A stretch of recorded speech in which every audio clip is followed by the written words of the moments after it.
وقعت الواقعة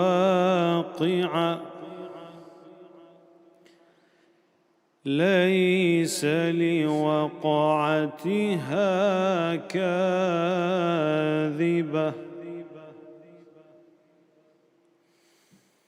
خافضة رافعة إذا رجت الأرض رجا وبست الجبال بسا فكانت هباء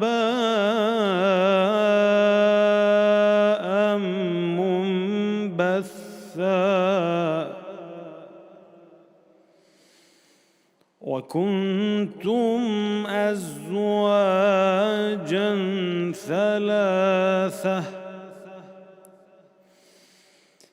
فأصحاب الميمنة ما أصحاب الميمنة وأصحاب المشأمة ما أصحاب المشأمة والسابقون السابقون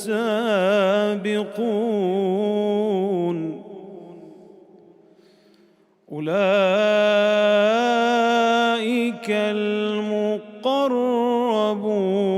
المقربون في جنات النعيم ثلة من الأولين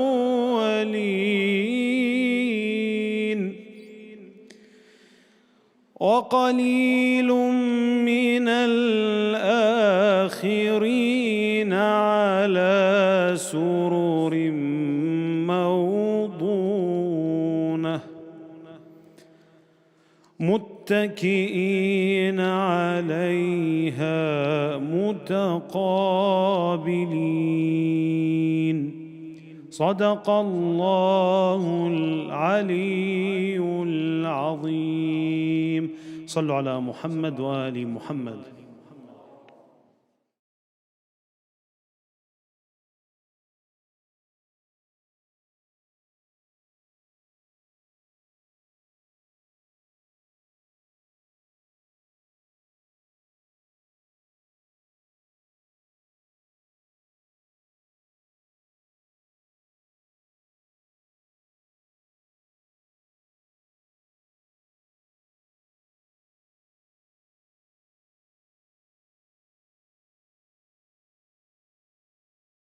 السميع العليم من الشيطان اللعين الرجيم بفضل الله بسم الله الرحمن الرحيم الحمد لله رب العالمين الحمد لله والحمد حقه كما يستحقه حمدا كثيرا الحمد لله الذي هدانا لهذا وما كنا لنهتدي لولا أن هدانا الله اللهم لعن أول ظالم ظلم حق محمد وآل محمد وآخر تابع له على ذلك اللهم لعن العصابة التي جاهدت الحسين وشايعت وبايعت وتابعت على قتله اللهم لعنهم جميعا ثم الصلاة والسلام على خير خلق الله أجمعين محمد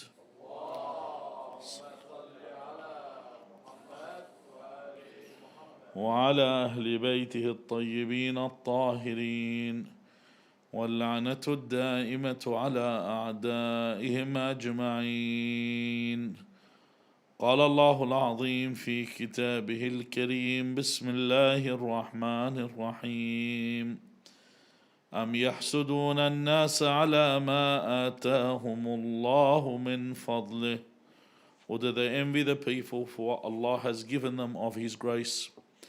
آمنا بالله. صدق الله العلي العظيم. صلوا على محمد وآل محمد.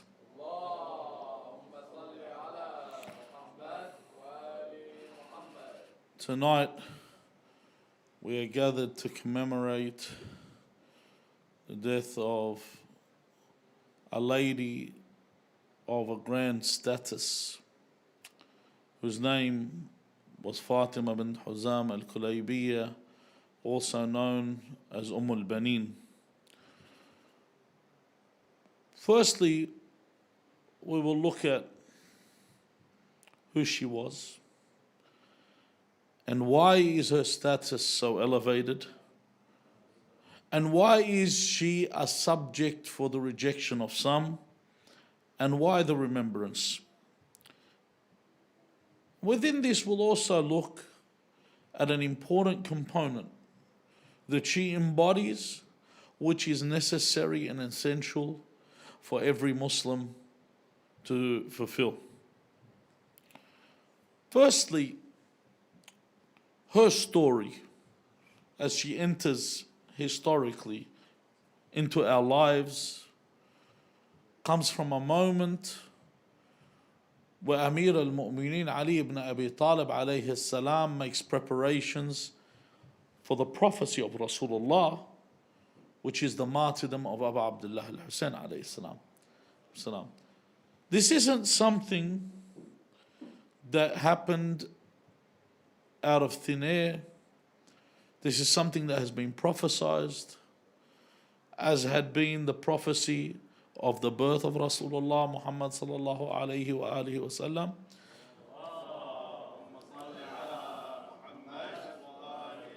And the prophecy of every prophet before him, and the prophecy of many other events that transpired. Now, sometimes we say of things to come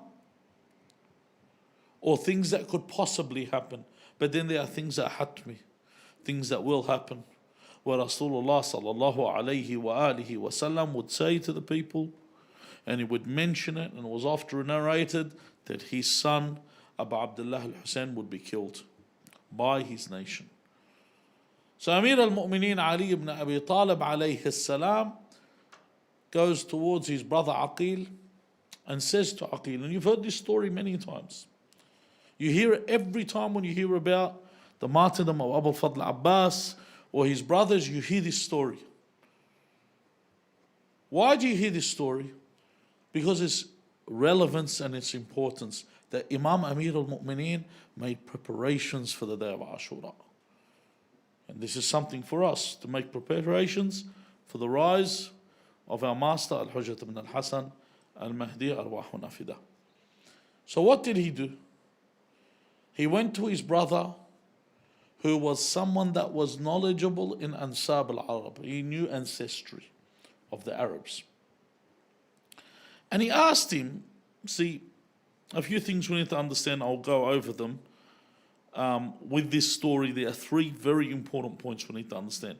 He asked him to find him a bride. Now, for the Imam to come up to Aqil and ask him to find him a bride, because Aqil was someone that was knowledgeable in ancestry.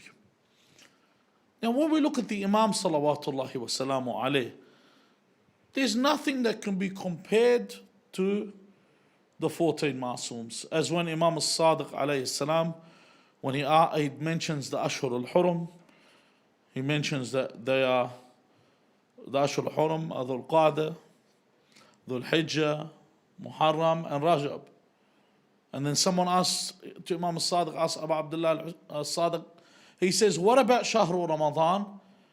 Isn't this one of the Ashhur al-Hurum, the sacred months?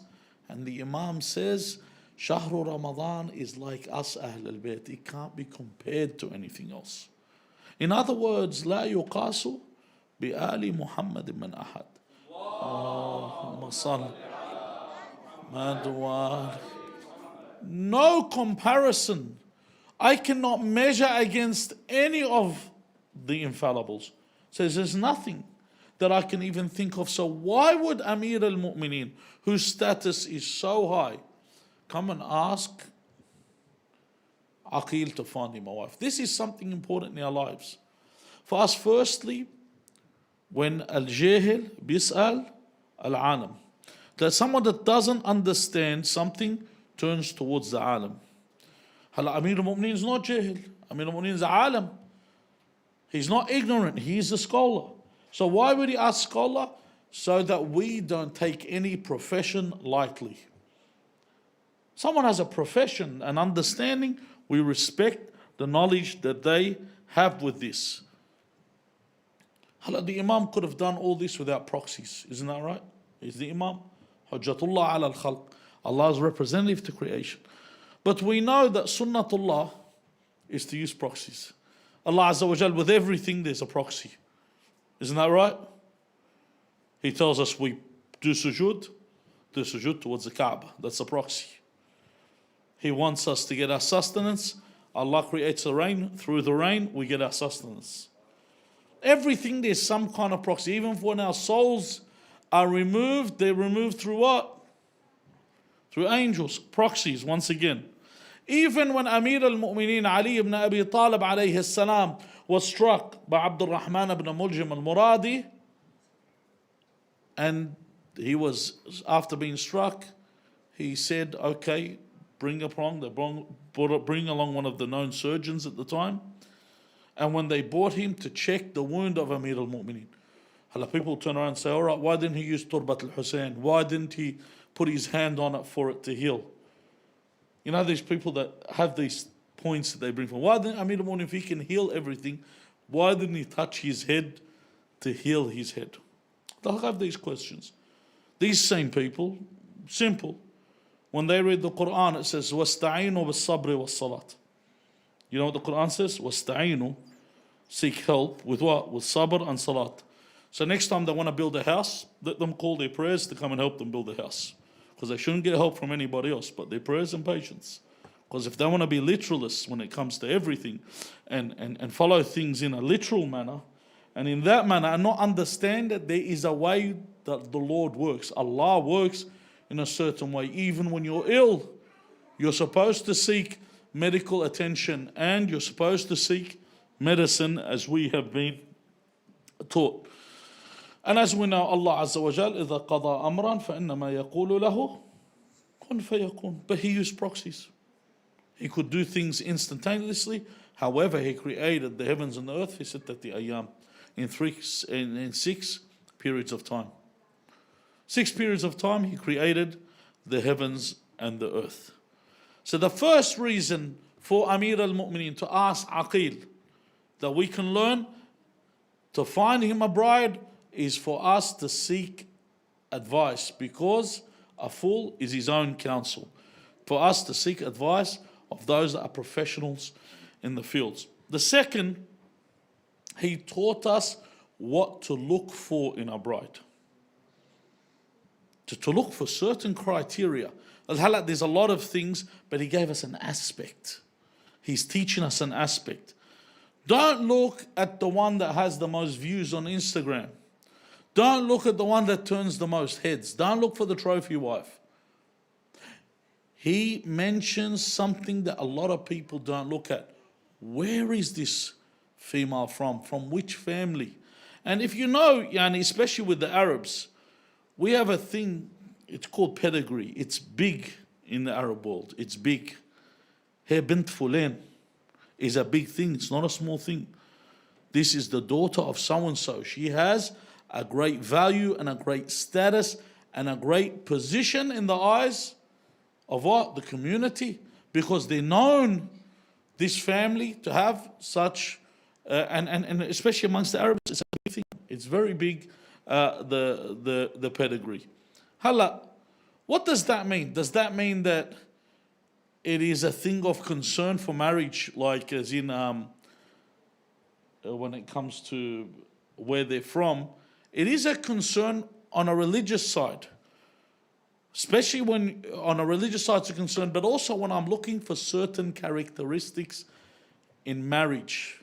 There are certain characteristics that I'd look for. For example, we know the hadith that's oft mentioned, إياكم وخضراء الدمن, where Rasulullah sallallahu alayhi wa sallam mentions, do not get the flower or the growth, the greenery in the swamp. Do not get the flower in the swamp. Why? What does he mean by that? He says, امرأة حسناء في منبت سوء, a beautiful woman that's raised in a bad house. Beware of her. إياكم. Beware of her. Why? Because of where she comes from, what kind of luggage you're bringing. How does that affect? When I get married, how does it affect? فإن الخال أحد الضجيعين. That's how it affects. Al-khal, your child, have you ever seen sometimes they look at a child, they'll tell you mekhwil. You've heard someone say your child's mekhwil, like his maternal uncles. Because it's not literal. But what the Prophet sallallahu alayhi wa sallam and A'imma alayhum as-salam are saying, that al-khal ahadu daji'ain means the maternal uncle is pretty much the person you're sharing the bed with. And pretty much the maternal uncle is the one making the baby with you. So this child is the one that's going to bear those qualities. I need to look where they are from. Where is this child from? And that's why, for example, a Sayyid, a Sada, why do we revere a Sada? Why is there respect given to someone that's from the nasl of Rasulullah? Because we know they bear the qualities of what? Rasulullah. Within them there is these qualities. They've come through, and that's why they get that reverence, and that's why they're given that respect. So what he was looking for was for a specific task. He said to Aqil, find me a woman that has been begotten by the most courageous and valiant of the Arabs. Why, Ya Amir al-Mu'mineen? So she can have a child for me that will stand and aid my son Abu Abdullah al-Hussein on the day of Ashura. Someone that I can guarantee would be there as an aid for him. So that's the second thing that he's looking for, is that specific thing. How do you think? Hold on, is this a stereotype? Sometimes we have a lot of stereotypes. We say these kind of people are like this. No, look, there's no such thing as a stereotype or a generalization. There is a root for everything. For example, there are some races. In general, this is not being racist. There are races or regions for people, they're known for their bakhul. You say, he's from that region, yeah, they're known for being stingy. And they're falan, you hang around, the majority of them are stingy. Or you to another region, they're known for their what? Their shuj'an, their shuja'a. Okay? Like if I go to my homeland, every region of my homeland, I'll tell you, Hon, Rasun Yebis, these people, they got hard heads, they won't stand down. To the right, these people are known for their generosity.